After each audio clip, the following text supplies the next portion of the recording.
Thank you very much for braving this very rainy weather to come to our alumni event.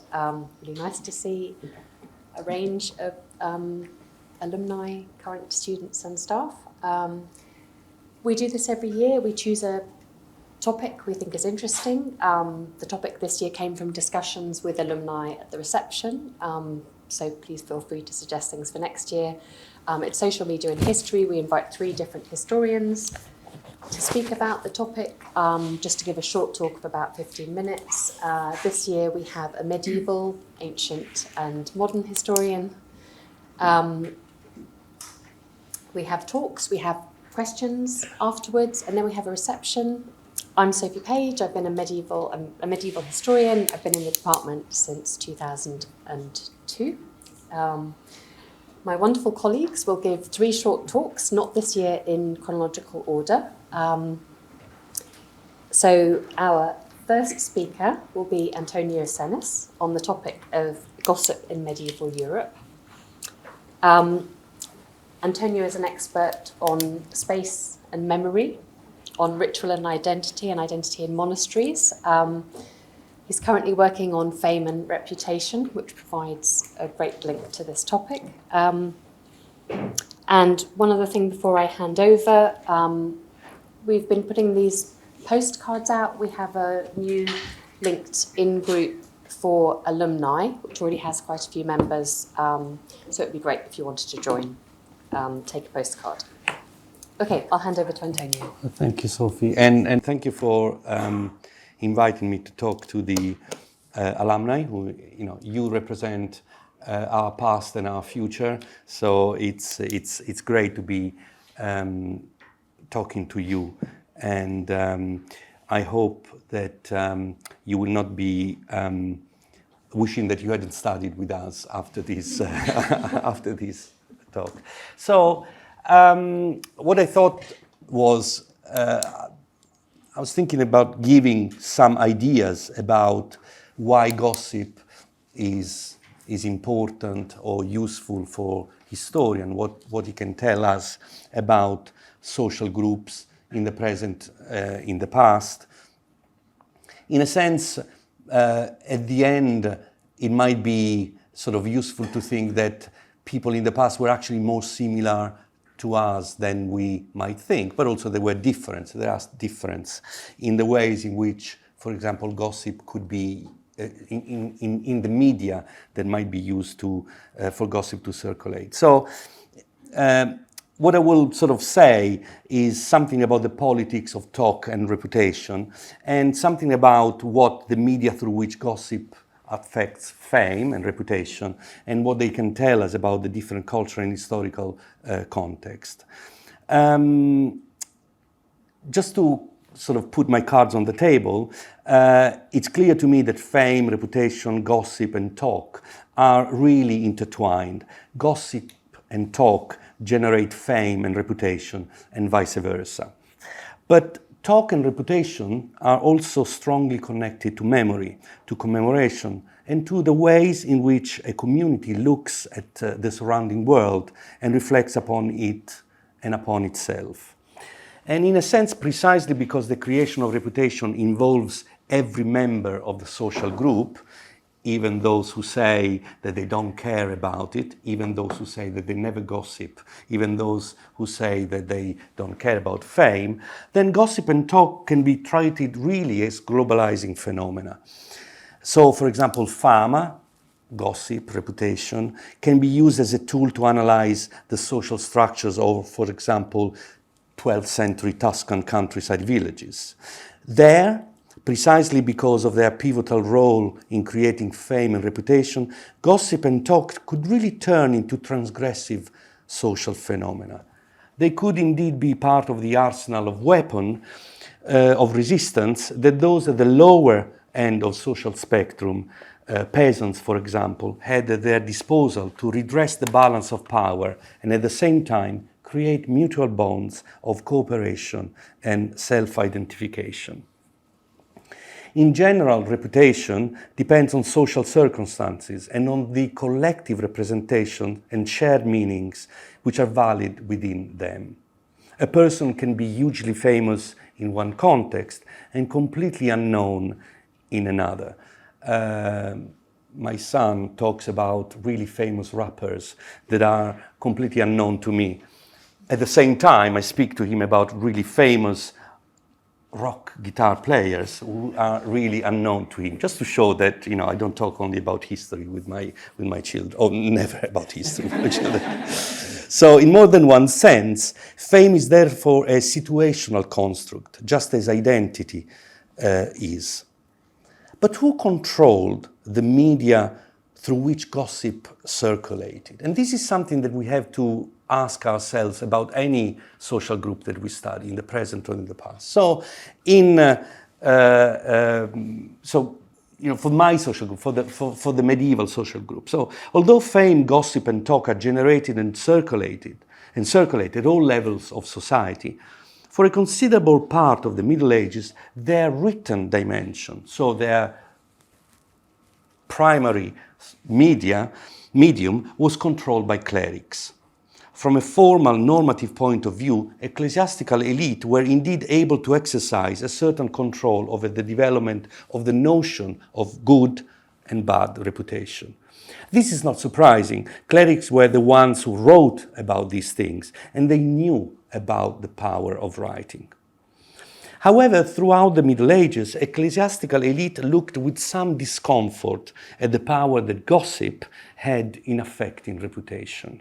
On the one hand, St. Augustine already had long established the view that those who did not care about their reputation were crudeles, that is to say, in his view, inhuman. On the other, the possibility that what was called the rumor populi, the gossip created by the people, might determine not only the way in which information circulated, but also its content, was something of which most writers were well aware. Talk, it was well known then as it is now, was very difficult to rein in once it was unchained. Already between the 6th and the 7th centuries, famous intellectual Bishop Isidore of Seville had established an etymological connection between fame and talk, and had emphasized at the same time the untrustworthiness and the difficulty of controlling the way in which they circulated. Similarly, a century and a half later, in the 8th century, another famous intellectual, Paul the Deacon, also insisted on the connection between talk and reputation. In doing so, Isidore and Paul were picking up a thread that had been created by ancient authors. The idea that fame was loquacious, was common about poets and intellectuals, at least from Ovid, that is to say from the late 1st century BC, early 1st century AD onwards. This connection and the not so crystal clear relationship between reputation, fame, gossip, and truth remained popular throughout the Middle Ages and beyond. It was incorporated into the works of several popular grammarians, such as, just to give an example, Uguccio Pisa, very active in the 12th century, who clearly assured its survival and transmission. So there is this kind of chain of text throughout the Middle Ages that puts in dynamic relationship fame, reputation, talk, and truth in a way that it's not always sort of crystal clear. This association was not confined to treatises, to high intellectual sort of speculations, but is evident in works of very different nature and conceived for very different audiences. I'll just give you an example. At the beginning of the 10th century, in writing about the transfer of the remains of a local saint in Naples, San Sossius, from Misenum, which is on sort of, let's say, on the Neapolitan coast, to Naples, the Neapolitan deacon John pointed out that once the location had been discovered, the fama, the rumor about the event, had spread so rapidly that flocks of pilgrims had begun to crowd the site before the written mention of the invention of the discovery of the relics had been sort of circulated. And so the writer, the anonymous writer, the Deacon, the writer, says that it is really impressive how the rumors spread quickly, how quickly the rumors spread. And it's clear here that writing, although writing was a massive means, a massive medium of transfer of this gossip, of this information, actually local people had different ways, oral ways, to make the circulation, to make the information circulate. Again, towards the end of the 11th century, or at the very beginning of the 12th, in reporting how a Lombard king had come to be informed of the existence of a secret place in which some shepherds regularly gathered to admire a luminous light, the anonymous author of the foundation story of the Italian monastery of San Salvatore al Monte Amiata pointed out that he had learned these via rumors, and specified the rumors do not allow anything to remain unknown. And so here, in the central part of the Middle Ages, you really have the sense that the medium, we can say social media, the social media through which rumors spread are not always the ones controlled by the elite. Throughout a lot of the Middle Ages, the ecclesiastical elite controlled writing, controlled the circulation of writing, but rumors spread in much more sort of unpredictable and uncontrollable ways. Quickly, do I have a little bit of time? 5 minutes, 5 minutes. So, in what way can we define gossip as a social tool? Well, in 3 main ways. Gossip is an act of fantasy that is used to supplement facts. Okay? So gossip always needs a kind of a factual base to be constructed. Gossip, as paradoxical that it might seem, acts as an aid to maintain the unity of the group and their morality. Because what is very important, and I always say this to my students when I speak about gossip, you only gossip with people within your own group. And to be able to gossip with people within your own group is a marker of identity. If you're in the group, you're part of the gossip. If you are not part of the gossip, you're out of the group. And actually, this is very important because this is also used to demarcate the propriety of a group. As I say to my student, a teacher who gossips with their students is really odd, is not the right thing to do. There is a demarcation, and the demarcation is actually invisible, is socially determined, but you know how far you can push it. So gossip is really part of, and not that I advocate gossip, but it's for historians it's interesting. It's part of the blood of tissue of community life. Gossip is also a function of social control. As I said, it allows you to identify who is in and who is out, who is sort of part of your group. Is also, very importantly, and some of us know it firsthand, gossip is often used to identify and to select leaders. Most of the choices for a leader, for someone who is chosen as a guide, actually happens in the corridor, happens through sometimes malevolent and sometimes benign gossip. So gossip allows a lot of decisions to be taken in ways that are very effective and sometimes the leaders can be torpedoed by gossip. So very important points. Gossip marks a group off from other groups. Gossip acts, as I said, as a marker of morality. It could transcend into scandal and that is a different level of gossip. And gossip is a culturally controlled game. It has very specific rule. You need to know how to gossip. The best gossiper is the one who says that they are not and make you believe that they're not a gossiper. But in what ways does gossip, and I will finish quickly, creates unity of the group? It creates a history. It creates a past history to which newcomers have to conform.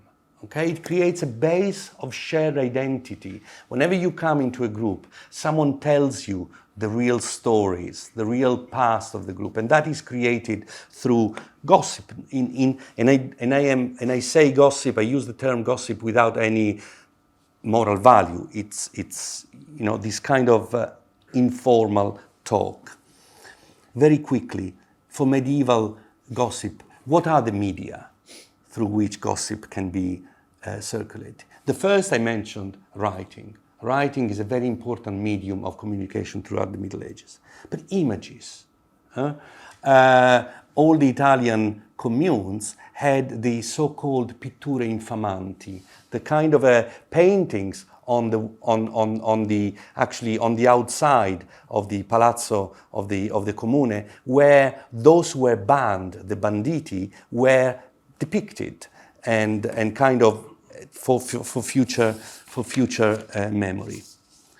Gossip can also be, in the Middle Ages, transmitted through visions. How do you communicate a truth and sort of realities that you don't want to, that you don't have the nerve to communicate? Through visions. And also liturgy. Liturgy is a means through which the repetition of kind of acts, of religious or lay acts, is a way in which informal information is circulated. So, just to finish, all we can say is that the creation through gossip of reputation is an important element of social and political dynamics. And the view that the members of a group have of each other's status can have effects that go beyond the expectations, the hope, the ambitions, and the fear of individuals. Thank you.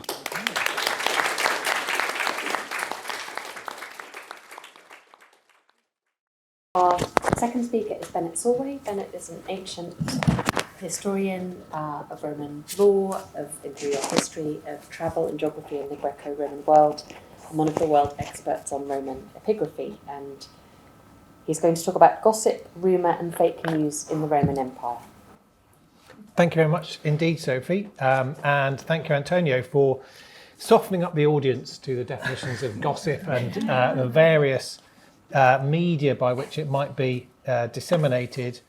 And I'm going to take some of those themes and build on them a bit, looking a lot at the question of controlling news and the impossibility usually of doing that, and also the creation of fake news for specific purposes sometimes. So obviously, as in the Middle Ages, in antiquity, you have, again, you're without the advantages of print or electronic media, but to judge from our literary sources, Roman society was rife with gossip and rumour.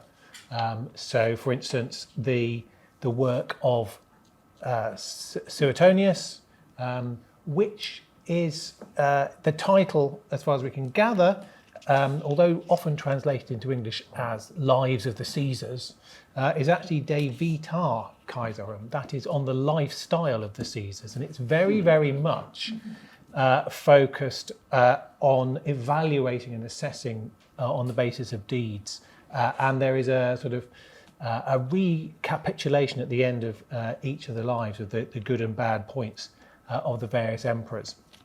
But that's a very good guide indeed to the various rumours that circulated about the rich and famous. And it is, I'm going to go to the opposite end of the spectrum that Antonio was looking at, which was the how gossip might circulate at a sort of a local group level. I'm going to be looking at a sort of global level, and the famous in the ancient world, most of whom are members of the imperial family. Those are the most familiar names and faces to the public in antiquity. And just as in today's social media, much of this gossip spread in intangible or perishable form. So you didn't need sort of Snapchat for things to disappear again. Simply the fact that they're not in permanent media. And of course, we have to remember we're in a society where a very large proportion, I don't want to put any spuriously precise figure on it, are illiterate. So that the written word cannot be, if you like, the ultimate deliverer of information. So that verbal is the way things are going. So that much of what did circulate in its original form is lost to us, and often we're dealing with the reactions to gossip rather than the core gossip itself. And a very good example of this was used as one of the images advertising this Roundtable, which is a graffito from the Palatine Hill in Rome of a donkey crucified on a cross, with claiming that it's the god of some guy called Alexamenos. Presumably this is poking fun at poor old Alexamenos. And we would perhaps be rather puzzled by this had we not got the reactions within Christian apologetic literature to these rumours of donkey worship, which of course conflate the idea of Christ riding into Jerusalem on a donkey, which seemed like a very ignoble animal to the, if you like, to the general populace, and therefore something to be made fun of. But it also tells us something about general ignorance of genuine Christian worship, that the rumour, in a sense, could get wings and could be worth denying by, if you like, real Christians. So that's a rare example of one of the forms of false rumour actually captured in a rare graffito. Usually, of course, this kind of thing is indeed lost to us. Now, even though these things are lost to us, it doesn't mean that we should underestimate their power. And in fact, some of the examples I'm going to choose can demonstrate that some official pronouncements that do survive on less perishable media, such as bronze and occasionally stone, but I'm not going to talk about that very much today, can only be understood as responses to popular rumour and conspiracy theories. So without those rumours and conspiracy theories being out there in the public, there would be no reason for the official version. Conversely, we can also find the Roman state propagating fake news for political purposes. And then there is the sort of middle ground in between of simple misunderstanding and disinformation, or something that's not necessarily fake news but late news and therefore can be wrong because it's no longer right. And I've got a couple of good examples of those, and those have unfortunate consequences for the people caught up in it many times, but not always. There's one nice sort of positive story that comes out of this. There aren't many positive stories, but there is one for one man who's had the rather good name of Bonosus. But anyway, we'll come back to him. So we talked about Jesus as donkey. At the other end of the spectrum, we have the events of AD 19 to 20, and the scenario here to fill you in is that we have the Emperor Tiberius, the successor to Augustus, who has a rather sort of indifferent reputation in the public, a very poor reputation with some of the members of the elite in Rome, but he has an heir apparent, Germanicus, who he perhaps rather reluctantly was forced to adopt, who is touring the eastern provinces and has been put in charge of affairs there, but he's touring with a minder, a close friend of Tiberius, one Gnaeus Calpurnius Piso. And perhaps unfortunately for Piso, Germanicus dies in Syria in mysterious circumstances, which are quite plausibly simply catching some disease. But unfortunately for, particularly unfortunately for Piso, but unfortunately for Tiberius, the rumour is that this death is, because it's in a sense unexpected, because it's the young man that's died, it must be the result of machinations by Tiberius, orders that Piso has poisoned Germanicus while he's away from the centre of affairs. And these rumours clearly got a hold, and the scenario that we have from the account of the historian Tacitus is very familiar for anybody who, and looking at this audience, a good half of you will remember this, the events surrounding the death of Princess Diana in 1997, whereby the cortege, the body of Germanicus is brought back to Rome and is greeted to great public wailing, etc. And there's a danger that Tiberius does not look upset enough at the death of Germanicus. He really cannot do enough to dispel the idea that he has benefited from this. So that a scapegoat must be found. And of course, it's poor old Gnaeus Calpurnius Piso who is fingered, in a sense, picking up on those rumours as the scapegoat, the official scapegoat. Even though he is undeniably a very close associate of Tiberius, he has to be thrown, if you like, to the wolves, to the court of public opinion. And it might have been enough simply, you thought, just quietly execute him. But that wouldn't have done the trick, actually. And in fact, Tiberius is denied that, whether by design or accident, who knows. But the circumstance is that he is put on public trial. And trials have been moved in the early imperial period of those in the higher ranks of society from popular standing courts overseen by praetors to hearings in front of the Senate. The idea is very much like the old idea of the House of Lords, that you're tried by your peers.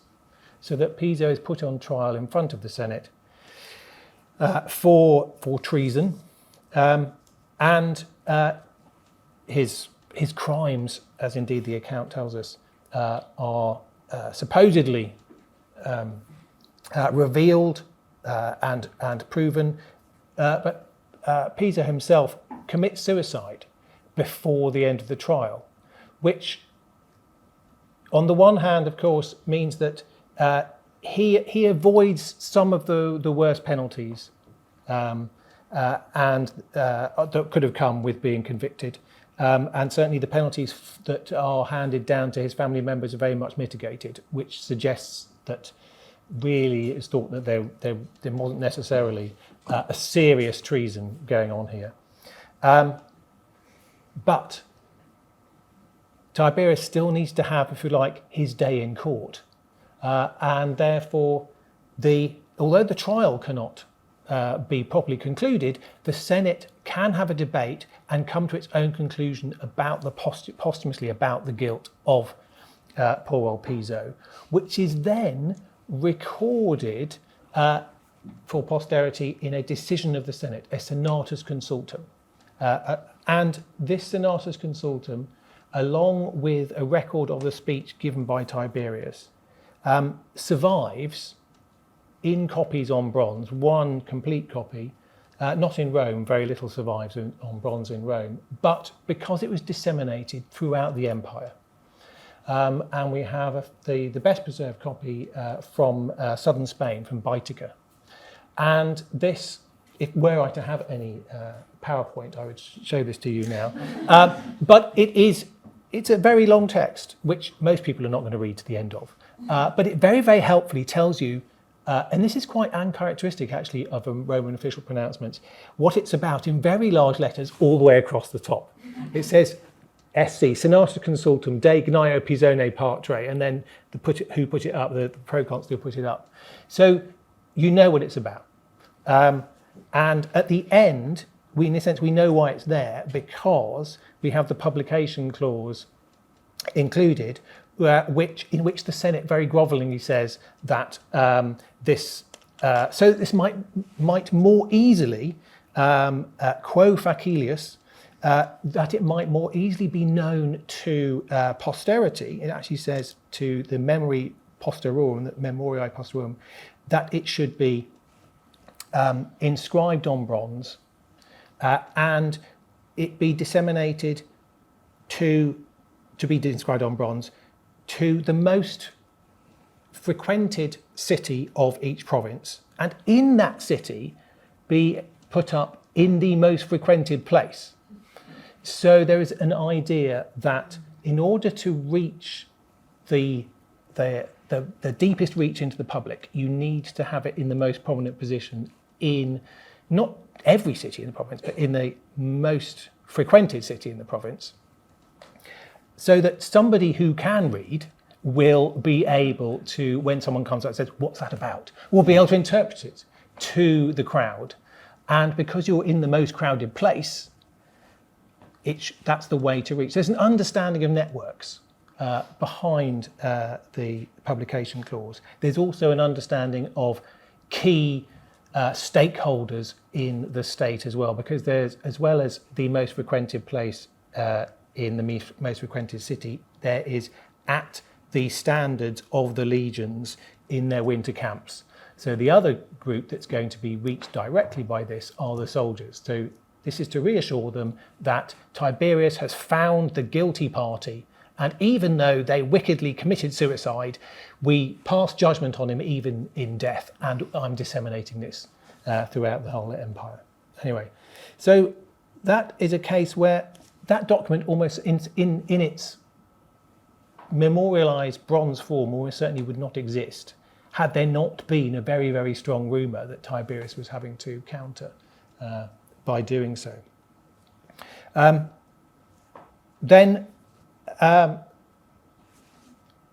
In contrast to, if you like, a real event which has to be countered, we also have the example of reactions to things that haven't happened, but people have thought that they have happened because it's plausible that they've happened, and this can lead people down the wrong road. And the perhaps most famous example of this is a guy called a prominent senator of the middle of the 2nd century AD called Avidius Cassius, who again was a much trusted acolyte of Marcus Aurelius, and he was in a sense, he was a bit like our friend Calpurnius Piso. He was also operating in Syria, as it happens, and in the 170s he had been given a sort of super command as Rector Totius Orientis, sort of overseer of the whole Eastern theatre, and this is because Rome is in one of its periodic wars with Persia, and so he's got supreme command there. And the reason that he has been given that command is that he's succeeded the co-emperor of Marcus Aurelius, Lucius Verus, who had died of plague. So there was death around. And Avidius Cassius is in quite a favourable position. He's in good odour with the emperor. He's made Rector Totius Orientis in about 170, 172. In 172 to 173, he proves his cojones by putting down a revolt of some troublesome peasants in Egypt. Always troublesome peasants in Egypt.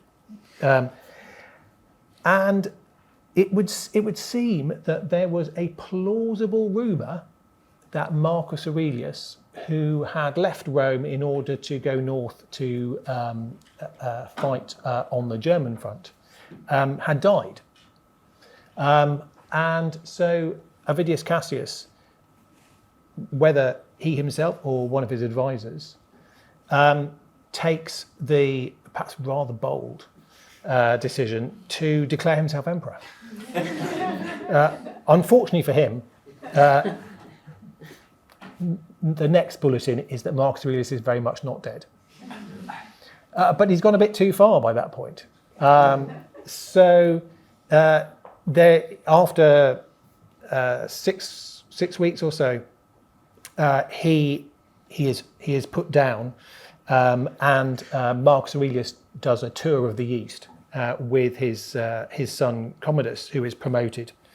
But very interestingly, there is no retribution against any of the people around Avidius Cassius. So it would seem very clear that Marcus Aurelius understands that people acted in good faith, possibly even Avidius Cassius, but you can't let anyone, if you like, profit from that mistake. So Avidius Cassius, yes, he's executed. That clearly he did bad. But in supporting Avidius Cassius, the rest of the entourage, we don't hear of any other deaths. They are not touched because clearly they were following a totally rational path in the absence of Marcus Aurelius, because they genuinely thought he was dead, because it was plausible that he was.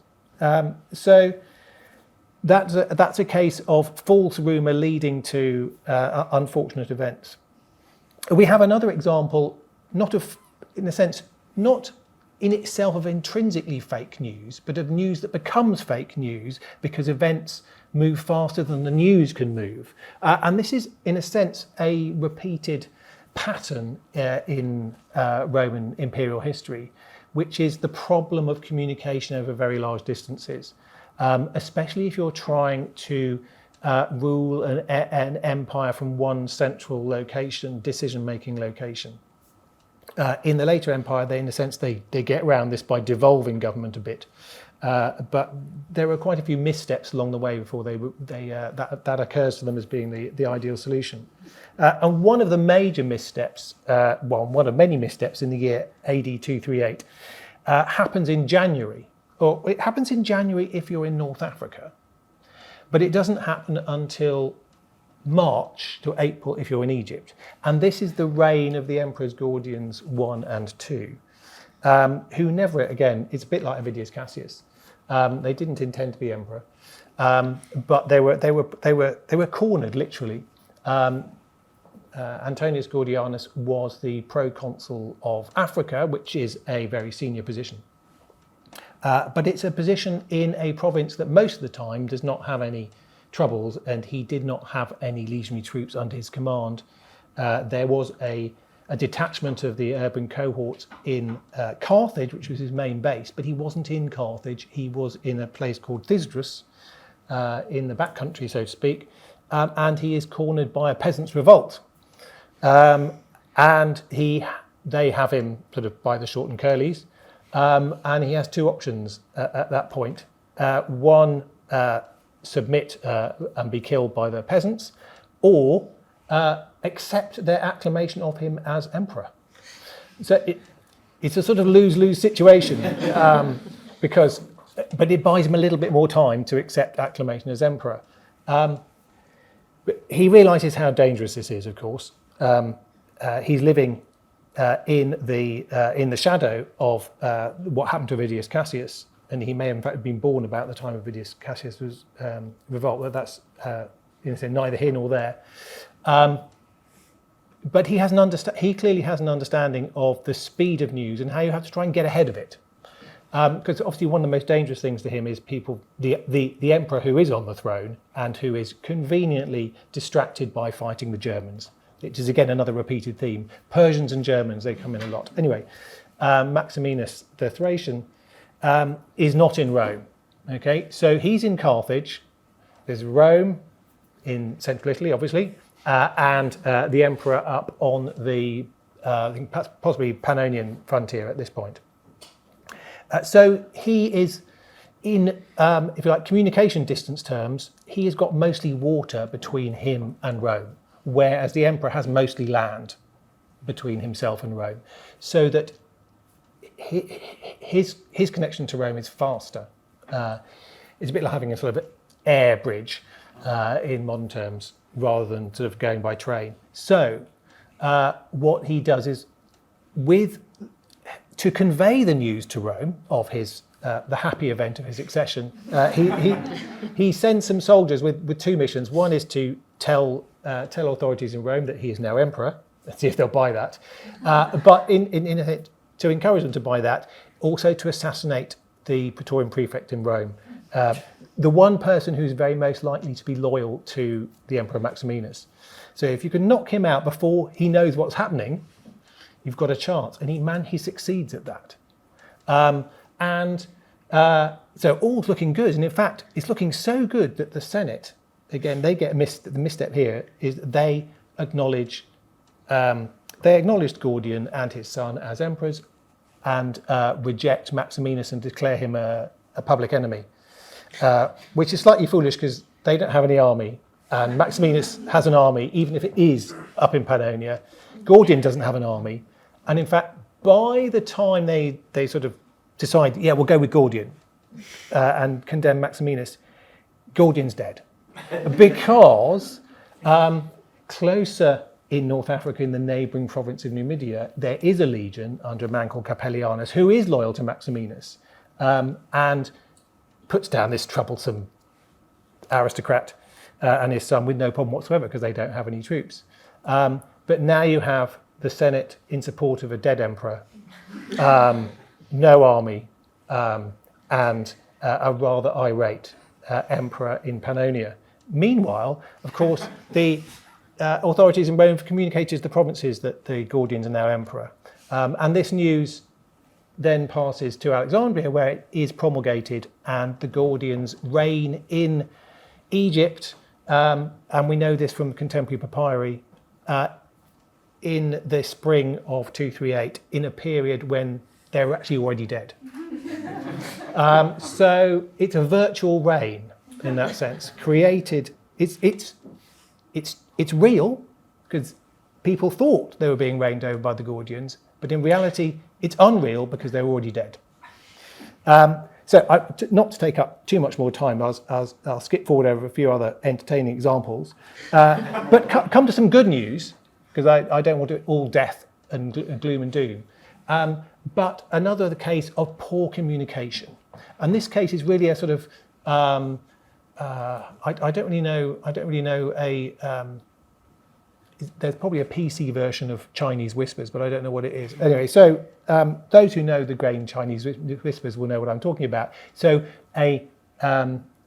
where you've got a story that changes slightly over distance and time with the retelling.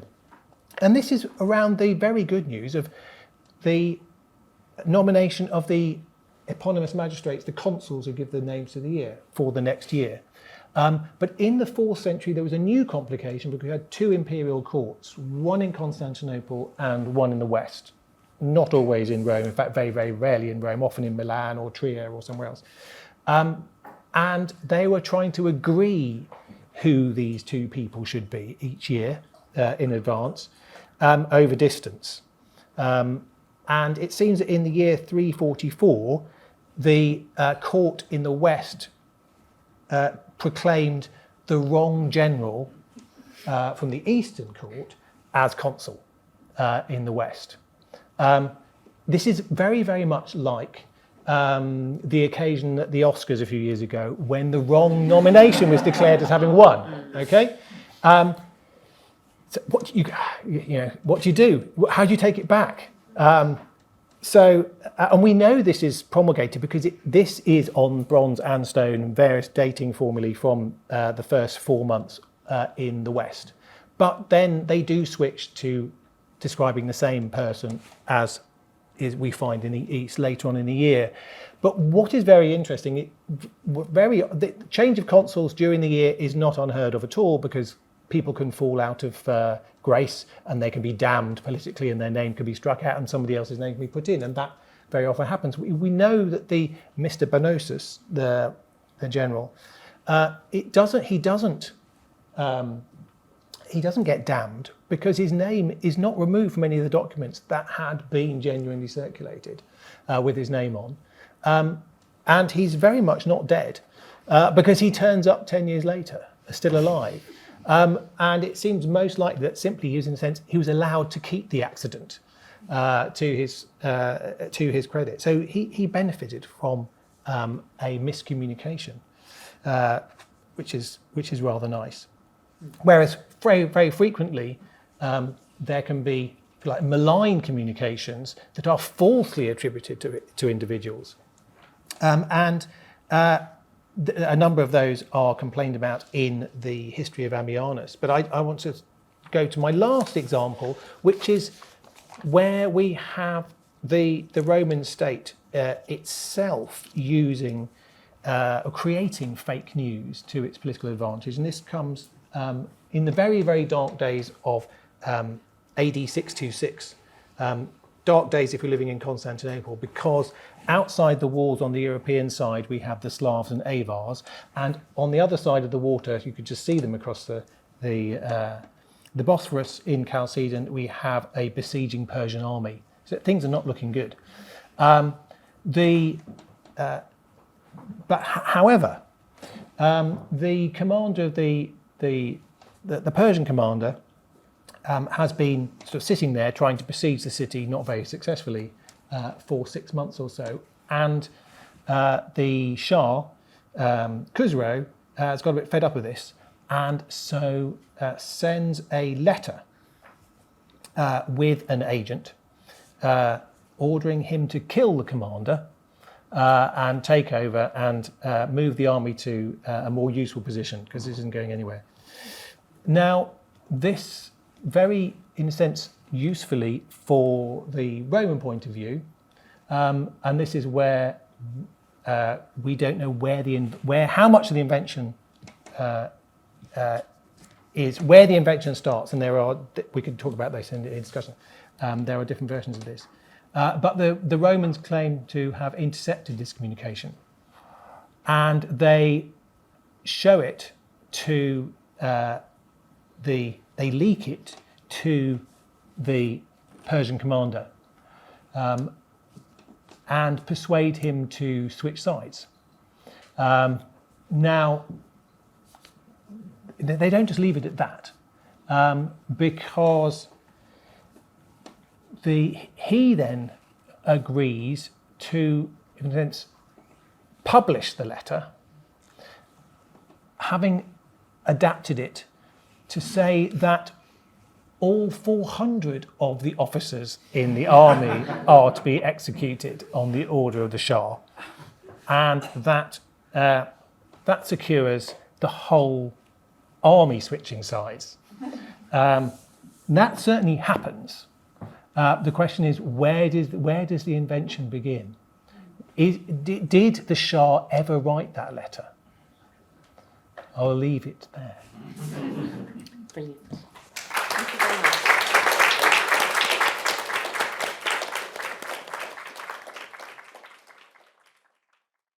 Our final speaker is Rebecca Jennings. Rebecca is a historian of gender and sexuality in modern Britain, with a particular focus in her impressive previous 3 books on lesbian history in Britain and Australia. And we're moving to a PowerPoint.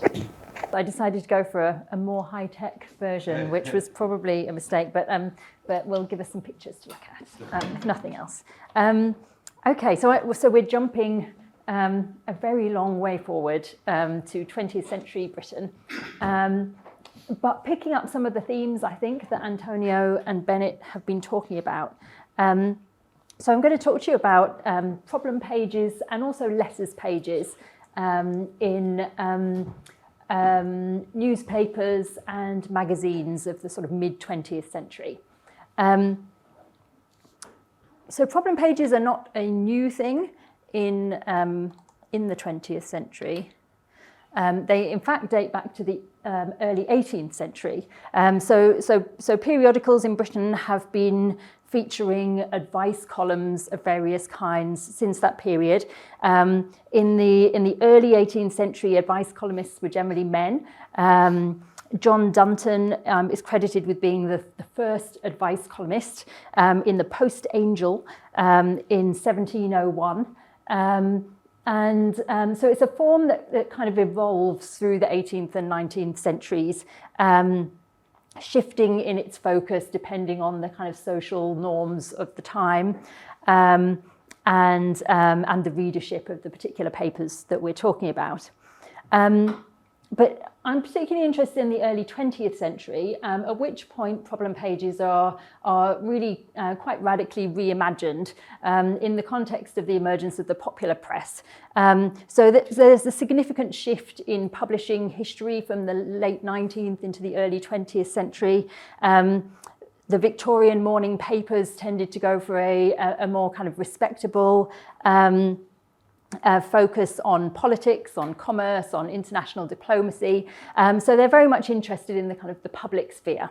But with the emergence of new mass market newspapers, the Daily Mail, the Mirror, the Express, in the late 19th and early 20th century, they're trying to shift towards a focus on everyday life and particularly using human interest stories. So the problem page suddenly becomes a really important aspect of those newspapers because they fit very nicely into what they're trying to do in appealing for readers. At the same time, in the interwar period, we also see a massive proliferation of women's magazines, which also very much draw on this format of problem pages, and particularly the idea of the sort of the agony aunt, the sort of older woman correspondent who responds to letters and kind of queries from readers. So we're going to focus on the sort of heyday of problem pages, which is in the mid-century from the 1930s to the 1970s. And I wanted to start just by talking a bit about the social functions of problem pages, what it was that they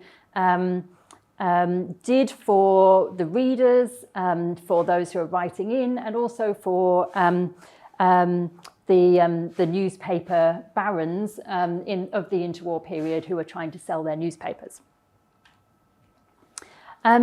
Before we do this, I want to just set one more scene, which is really where this work comes into my particular interests, is that problem pages fit into a really, for me, fascinating history of ideas about the self in the 20th century.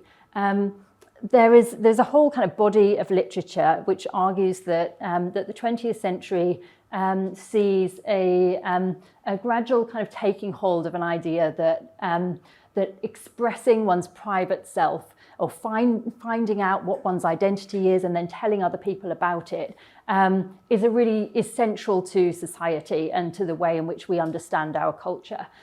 So we might see early 20th century problem pages as the beginning of a journey which ends in social media, as in Instagram and Snapchat, but also in talk shows and in all these other kind of reality TV, these other formats in which people bring their personal concerns and interests into the public domain and use it as a way of explaining their true hidden self to others. This shift occurs for various reasons. One argument is about the Nicholas Rose, historian, has argued that there's a process of the psychologization of the self. So as psychiatry becomes increasingly pervasive in our culture, people start to talk about themselves using psychiatric language, but they also start to think of themselves as having a kind of hidden subconscious that they want to make sense of and make manifest to others. So we can see this trend as being part of that kind of shift, but also maybe as part of a shift towards a greater emphasis on the individual. So we see the rise of ideas about autonomy, particularly for women in the sort of mid-20th century after the Second World War. And then what we call now a sort of neoliberal age, in which we think about individual fulfillment as being really important. And so problem pages are also part of that story as well. Okay, so what social functions did problem pages serve? The first of these is of course entertainment. So we talked earlier about newspapers in the interwar period being this is a kind of period of mass circulation in the popular press. So the circulation of newspapers doubled in the 20 years after 1918. By 1939, 2/3 of the population are reading a daily newspaper most days. This is really the kind of high point of newspapers at any point in history. It's a fairly small window of time, because by the sort of years after the Second World War, television and radio are starting to kind of push newspapers out of the way again. So we might see newspapers as giving an opportunity for a kind of formalized version of the sorts of gossip that Antonio was talking about. But as I mentioned earlier, they're a really important part of the kind of commercialization of newspapers. They often obtained the highest interest ratings of any part of a newspaper in readership surveys. Agony ants often received kind of warmer tributes than other feature writers. Marge Proops, who was the agony ant in the Daily Mirror, was found to be the most widely read writer of the Daily Mirror in 1989. So they have huge readership and are clearly an important part of kind of encouraging people to buy particular newspapers. The interwar period is also really interesting in the history of gender, because women are seen as a target readership in a way that they never have been before. There are lots of kind of complicated reasons for this, which are connected with ideas about modernity and women getting the vote and all sorts of other things. But there is an underlying commercial element to this, which is probably the most important aspect, which is that advertising becomes really important for newspaper barons as a way of increasing their revenue. And women are seen as the ultimate consumers. So the more women readers you can get of your newspaper, the more you will be able to attract lucrative advertising contracts and make more money. So problem pages, again, which are seen as a kind of, as Angela Phillips calls them, a feminized space, a space where largely women readers are writing in with their problems to female agony ants. They're a really good way of kind of attracting and holding on to that female readership. Oh, and I've just put this, just thinking about entertainment, particularly as a theme. So how do they achieve entertainment? One of the ways is through fairly light-hearted stories, which are kind of selected from the many letters that might get sent in to an agony ant. My particular favourite is this one, a boss who is cool on hot pants. So this guy writes in to complain that his secretary has taken to wearing hot pants into work, and wants some advice on how he can handle this situation. And complains that he doesn't feel that this is appropriate in an office environment, and that his receptionist is perhaps not presenting the image that he would like her to present of their business. And Marge Proops soundly tells him that he needs to get with it, that hot pants are an important fashion item, and that his receptionist has the right to express herself in whatever way she wishes through her clothes, and firmly puts him down. But yeah, there were quite a few stories along these lines, which are kind of light-hearted fun, where the reader can laugh at basically everyone involved in the story. On a more serious note, one of the other important functions of problem pages, and again this is coming back to a point that Antonio was making about the medieval period as well, is is the function that they perform in giving moral guidance and making sure that people are conforming to accepted social norms. This is particularly noticeable in the interwar period. So Adrian Bingham argues that in the interwar period, all of the agony ants are very kind of socially conservative, and that their responses are very much trying to kind of reinforce existing social norms in relation to marriage and gender roles. And we see this particularly during the war years. In the Second World War, there's a real spike in concern about adultery. So anybody who writes in with an issue about adultery in this period is very firmly put in their place. So yeah, this example up here is actually pre-war. It's 1938, I believe. But I'll just read you a little bit of it just to give you an idea. So the letter writer writes in, Dear Dorothy Dix, for 16 years I've been a good and faithful wife, but in the last month I've fallen desperately in love with another woman's husband. He has 3 fine sons, and I have a lovely little daughter of 15. I'm not sure what my daughter would make of being called a little daughter at the age of 15, but this man and his wife have been our friends for 12 years. And during all of this time, we've not been attracted to each other. Now, suddenly, out of a clear sky, comes the realization that we love each other. We've met clandestinely, but the realization that things cannot go on like this is driving me towards a nervous breakdown. What shall I do? She gets very short shrift and is told, you know the answer. You know that there is only one righteous solution to a problem like this, and that is for you and the man to have the courage, the manhood and the womanhood to give each other up and never see each other again. And don't dally with temptation. Make the break clean and complete before it is too late. No matter what suffering it causes you to give each other up, you have no right to sacrifice your innocent families to your passion. And it goes on a great length about the innocent 3 fine sons and little daughter and how they can't be traumatized. And then concludes, there is nothing more worthwhile having in life. There is something more worthwhile having in life than love. And that is the integrity of your own soul and the knowledge that you had the strength to do your duty. Which actually is a kind of, this is not really what I'm talking about, but it's one of the kind of fascinating things about problem pages is how it allows us to chart those kind of shifts in what is acceptable and what is not in a particular period of time. And by the kind of late 40s and into the early 50s, that idea that love is actually a kind of a fundamental human right, that you have the right to pursue your own individual fulfillment through love at any cost, has become really quite strong. So it's fascinating that only probably 10 years apart, we get this kind of very strong sense of love is not important, duty is important, and the integrity of your soul.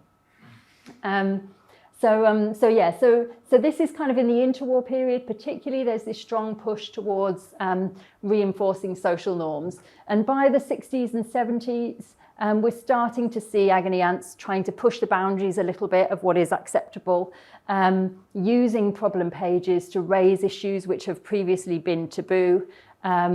And as I said, to focus on love, on sexual pleasure and individual fulfillment as something which is starting to become more acceptable in society.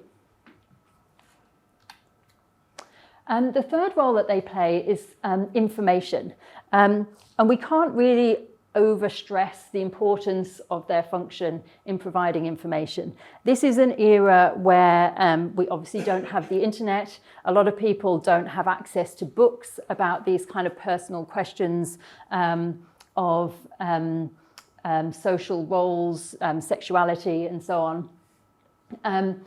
Often people, as this example suggests, are nervous about going to experts like doctors to ask about these things. But also, frankly, they're going to be lucky if their doctor actually knows the answer. Doctors didn't get regularly trained on some of the kind of core issues to do with gender and sexuality in this period. So, for example, birth control was not on the curriculum for GPs for most of this period. So if you went to see your doctor, they're probably not going to have the answer to whatever question you have anyway. But most people are too scared to ask them. And they also kind of, given the social taboos involved in these topics, don't really want to go to a member of their family or somebody that they know in their immediate circle. So the agony ant fulfills a really important function in allowing people to acquire information about issues which they wouldn't otherwise be able to gain knowledge. So this example is about somebody asking about how long it might reasonably take to conceive a child. They've been married for nearly 2 years. They haven't yet conceived. Should they be worried or should they not? And the first part of the answer is explaining that there are only a few fertile days in the month, and maybe they're missing those. And that seems a kind of fairly obvious and ridiculous point to be making to us. But at this period of time, this is still distinctly possible that there are a lot of people who aren't aware of that and might not know when to find, the appropriate moment. Just to give you another example of their important function in giving information, in the mid-1970s, Claire Rayner, who was the agony ant in The Sun, published a letter on premature ejaculation. There's quite a funny story behind this, actually, because Claire Rayner was continually in tension with the editor of The Sun, who wanted to really push this kind of working class masculine image. Firmly told her that the only sexual problem that a Sun reader might have would be not getting enough, but that no other issue to do with sexuality could be raised in relation to male readers. So she waited till he went on holiday, and then she published this letter about premature ejaculation. And as part of this letter, or in her response to this letter, she said she had a leaflet on it, and that if anybody wanted to get more information, they could write in and ask for this leaflet. Within 10 days, she had received 18,000 responses. So clearly there's a huge demand out there, and lots of people are seeing this as a source of information that they don't otherwise know how to get hold of. Okay, so various really important functions that problem pages are fulfilling, but there are some limitations to this kind of genre. One of those is that there are significant variations between the newspapers. So some agony ants had much greater editorial freedom than others. I mentioned about Claire Rayner's problems with getting clearance on raising certain topics. Marge Proup's in the Mirror, on the other hand, had a lot more influence and attended editorial meetings and so on, so was able to kind of push her agenda much more firmly. They're also not necessarily a supportive space.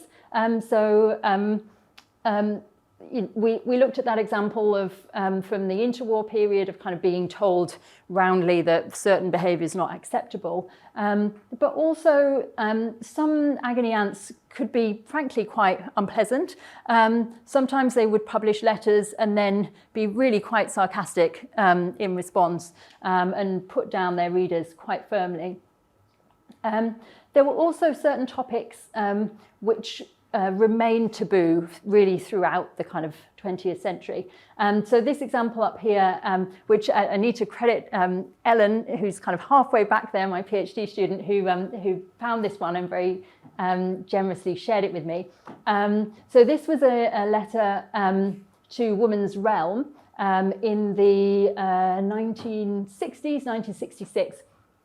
A reader wrote in and said, "I'm desperately worried and I wonder if you can help me. I'm 16 years of age and I now realise that I'm homosexual. I have no interest in boys whatsoever, but there is no one I can trust enough to tell, and I feel sure I could never discuss this problem with my parents." The response she gets is very typical of agony ants on this issue in this period. Not many would have published the letter at all, but if they do, they're going to say something along these lines. At your age, many girls and boys go through what appears to be a homosexual stage, but as they grow older, they find that they are in fact interested in the opposite sex. For the present, go out and meet as many people of your own age, of both sexes as possible, and keep to social relationships rather than emotional ones. This will give things the chance to develop naturally. This is so essentially, don't worry, you're going to grow out of it. And they're still telling people in their early 20s this same advice. I'm not quite sure at what point you are meant to grow out of it, but clearly that's the main hope that we're hanging on to. She also goes on to say, if that doesn't work, this is a problem which you may well feel you want to talk about to someone who's used to such subjects. If you confide in your local doctor, he may well send you to the psychiatric department of your local hospital. All doctors who practice psychiatry are quite familiar with your sort of problem, and if you could see one, you might get a great deal of comfort and help. And we have quite a few oral history interviews where people have talked about their desperate attempts to find out about what to do if they identified as lesbian or gay in this period, how to find other people, how to get information about it. And they wrote to Agony Aunts and got this, frankly, totally unhelpful advice. So I just wanted to finish by talking about the result of this kind of limitation in problem pages, which was the appearance in the 60s and 70s of a new genre of magazines which catered for kind of specific sexual communities. So in particular, I just wanted to talk about two publications. Arena 3, which was Britain's first lesbian magazine, which was published between 1964 and 71. And the Beaumont Bulletin, which was the first kind of explicitly trans magazine, which began publication in 1969. In both cases, their readers were often very isolated and didn't know anybody in their kind of immediate social circle who could kind of share their experience or identify in the same way. And so the letters pages in these magazines are really fundamental to building a sense of community and using kind of shared experiences and ideas to create that community. So these two letters are letters that were written into the Beaumont Bulletin. And it's actually fascinating how similar they are. And there are lots of letters like this that begin with a kind of a life story of being trans. So I should say I'm using the word trans, but the Beaumont Bulletin framed their readership as transvestite in this period. So they imagined their readers to be heterosexual married men who also enjoyed cross-dressing. Their readership was actually more broad than that, and many of their readers are more close to what we might today consider to be transsexual or transgender, but this is the terminology that they're using at the time. So yeah, just to give you an example, Sheila wrote in and said, "The first time I ever cross-dressed was when I was about 7 years old. A little girlfriend and I exchanged clothes in a secret hidey hole. We had often crept into in our games together, an old upturned boat on the seashore in Essex. As long as I can remember, feminine clothes have fascinated me, and I've longed to dress in them. As one of a fairly large family, this was not possible, except very occasionally at dress-up parties and such. And it was not until at the age of 20 years I left home and lived in lodgings in London that I was able to indulge in this obsession at all, and even then in the greatest secrecy." So all of these stories are kind of using the telling of a personal story, and they're quite long letters which begin in childhood and end in the present day, recounting their experiences of kind of first wanting to cross-dress, the various opportunities that they had to do so. But what's particularly fascinating is how similar they are, that they're kind of, there's clearly a genre which develops of how you might tell your story. And it's important both to share your story, to join the community, but also to tell it in the right way. That you need to be able to claim that you first started wanting to cross-dress in early childhood, and you need to tell some stories about the kind of social obstacles that you've encountered along the way in order to fit into the kind of community that the Beaumont Bulletin is trying to create around who its members are.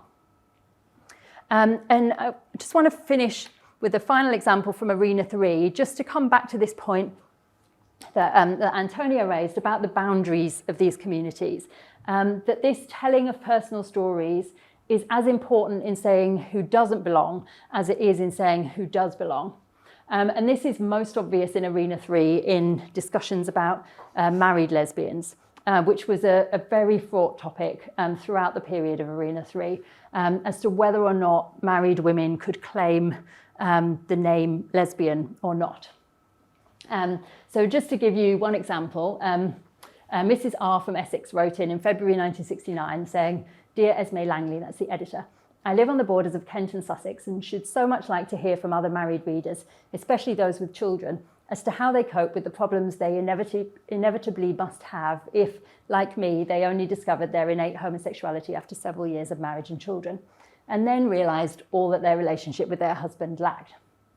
And other married women had written in before and received kind of mixed responses, but poor Mrs. R from Sussex particularly drew the short straw.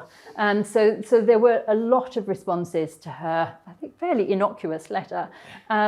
But DS from Essex was particularly vicious and said, "As for Mrs. R, well, words fail me. For after so many years of marriage, she finds out now that she has lesbian tendencies. Never in this world can I believe that piffle. All true lesbians must feel the same about that letter of hers.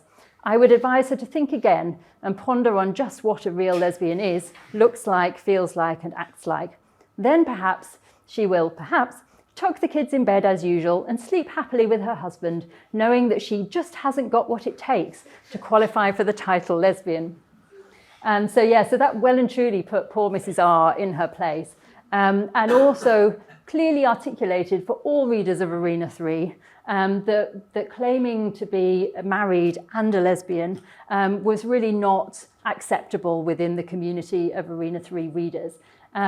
Just to kind of I suppose draw together that what we're trying to suggest here about the function of letter pages and problem pages, that they have lots of important functions in terms of giving information, providing entertainment for readers, and setting social norms.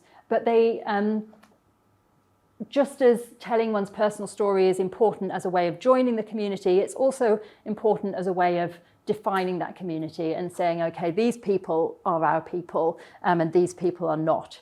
And you have to be very careful about how you pitch that personal story to make sure that you're conforming to the community that you want to join. Okay, I'm going to leave it there.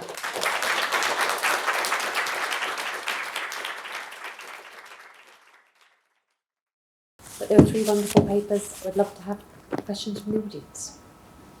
Yes. On the Roman side of things, while you were talking about the way that rumour could spread in Rome, I suddenly thought of Julius Caesar's famous Veni, Vidi, Vici, and I wondered if the subtext of that was him saying, "They won't misunderstand this." and thirdly, on the final talk, that rather sharp put down, that of course wasn't a put down by a middle-aged married woman saying, you know, lesbians are horrible. It was a put down by a lesbian, wasn't it? Which is a point that probably is worth making. Mm-hmm. Okay. Do you have any responses? Do you want to respond? These were points. No, it's interesting. I did use the term rumor, but I agree. So one of the big issues that medieval authors have is precisely the idea that if you unchain the rumor, then it's very difficult to control it. So not only is the rumor kind of not only the idea. So the idea is that the real useful gossip is the one that one can control, because gossip can really be, when unchained, also cause massive sort of, as you say, violence, etc. So that is one of the sort of nasty functions or nasty sort of results of gossip. And you're quite right that we've got with Veni, Vidi, Vici, of course, a good example of the sound bite being deliberately disseminated. And Caesar was particularly adept at, if you like, controlling the message, going as far as to produce versions of his written up versions of his communications from the front for public dissemination, famously. So yes, a very good example there. Yeah, just to say absolutely yes. I think that reinforces the point that it's a diverse readership, but they're using that space as a way of defining who belongs and who doesn't belong. Great. Any other questions? Yes. With regards to the agony aunts, because some of these questions were probably, for example, in the medical field, or required like technical knowledge of a specific field. Were there cases where, and the people who wrote arguably to someone who was not possibly an expert in, for example, medical knowledge? Were there any technical advisors on certain aspect consulted? Is there any record of that? Yes, so some papers had specifically had people with medical qualifications who were answering letters. Their agony aunts or their experts were medical professionals, and they advertised them as that. Others didn't really draw attention to that, but they did have medical training. And those who didn't had tended to have kind of a wide network of contacts who they would draw on. Occasionally, they might refer people to specialist organisations and suggest that they get in touch with them directly. But other times they would contact those organisations themselves, find out about it, and then publish it in the newspaper. So yeah, they were very much denigrated as being kind of trivial and not really knowing what they were talking about. But actually, they did a lot of work in keeping themselves up to date in the latest issues, and they took it quite seriously as an information tool, because they realised that they had a wide readership and people were going to challenge them if they got it wrong. So they didn't want to be corrected in the public domain. So and they wanted to give the best advice that they could, I think, generally. I just had a question about like the medieval gossip section. I know we discussed how gossip can kind of be used conversely against power structures, and I was wondering if there was any evidence or examples of persecution against those who gossiped in this time period.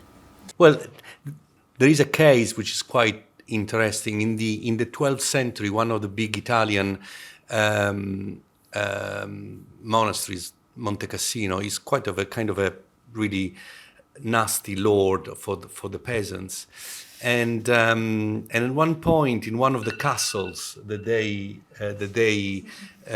dominate, some writings appear on the walls of the castle, saying, the abbot is rubbish, he's terrible, he's just like a wolf, he's not a pious Christian, etc., etc. And so clearly there is a kind of a sense that there is a kind of a discontent that is, and they say about the sexual attitudes, inclinations of the abbot, etc., etc. And what happens is that the castle is destroyed. So the abbot orders the destruction of those walls. We don't know if the story is true, it might be apocryphal, but what is interesting is that it was credible. So it was possible that in the 12th century, the abbot of or the community, the peasants of a dependent on a medieval sort of monastery would be able to voice their discontent in that way, and their fate would be kind of this total punishment of having the castle destroyed. So there are cases in which this kind of sort of rebellion through sort of voicing discontent is punished in quite of a glamorous, sort of loud way, let's say. I have a question for Rebecca. So you showed an image of Angela McNamara, who's actually very famous in Irish history as an agony aunt. And I was thinking about her, the kind of fine line she had to walk because of the risk of pushback. If an agony aunt went too far, there would be quite a lot of social ostracization. Was that the case for any other agony aunts? Were there cases of public reaction, anger, them losing their jobs or anything like that? Yeah, I think perhaps more losing their jobs than public anger. Certainly, yeah, they did absolutely have to kind of tread a fine line. The editors of newspapers were very clear on what was acceptable to their readership, as opposed to perhaps the readership of a different kind of paper, and kept a close eye on what was being said in problem pages to make sure that it was kind of fitting the general kind of tone of the paper.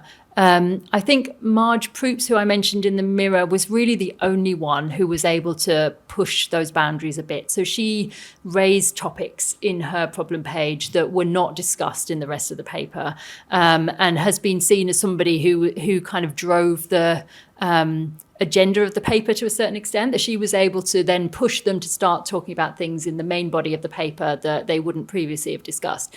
But she was really the only one, I think, who was able to do that. And everyone else was, to a certain extent, looking over their shoulder and thinking, is this okay or is this not okay?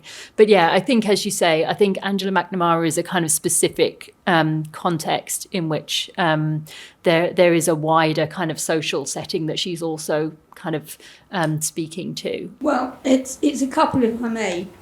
Our medievalist hasn't mentioned ducking stools, and I'd always thought of it as a fairly local reaction where people were worried about the damage that might be said. But now I wonder whether it was also, to some extent, say, the Lord of the Manor or the Duke or whatever, trying to close down provocative rumours, and for a modern historian, the pieces you had at the end, where it was other readers responding, is surely a bit of a different case from the quotes expert who might be a bit more restrained. So I'd be interested in your comments. So yeah, as you say, it's slightly different dynamic, one reader to another reader. There is an editor in that context, and she does occasionally intervene in a fairly haphazard way, actually. So with the example of married lesbians, at some points she tries to kind of temper things and stand up for married lesbians, but at other times she joins in the fray and is fairly unpleasant herself. So she definitely doesn't see herself in the same role as an agony aunt. And I think what's important in both of those, both the Beaumont Bulletin and Arena 3, is that although the editor, obviously does have control over what goes into the magazine, they do, I think, explicitly see themselves as almost curators of a community. So they see it as a collective process where everybody who writes in is helping to shape what that community looks like. So they tend to allow other readers to kind of express the different possibilities rather than intervening themselves. So yeah, it is a different way of managing it, but I think a similar dynamic in terms of building a community through letters, thinking about how letter writers and readers are interacting with each other in kind of shaping social norms and ideas about community and identity. Antonio? Yeah, sorry. You mean all those forms of judgment that are, trial by fire and all these kind of things that are kind of slightly more informal. One of the things that is very important to remember is that for medieval, they took these things very seriously, although they sound folkloristic and slightly random to us, because the whole point is whose side was God on. And so this is the first thing. And the other thing that one has to remember is that, especially early to high medieval sort of trials and jurisprudence, let's say, was very pragmatic. In the end, it wasn't really about the truth. It was about finishing the dispute. So the dispute had to end at one point. And so these were ways to sort of finish the the dispute. And yeah, so it was all about the truth, the end of the dispute. Great. So please join us at the reception upstairs. It's on the 6th floor. Perhaps we can thank our speakers again.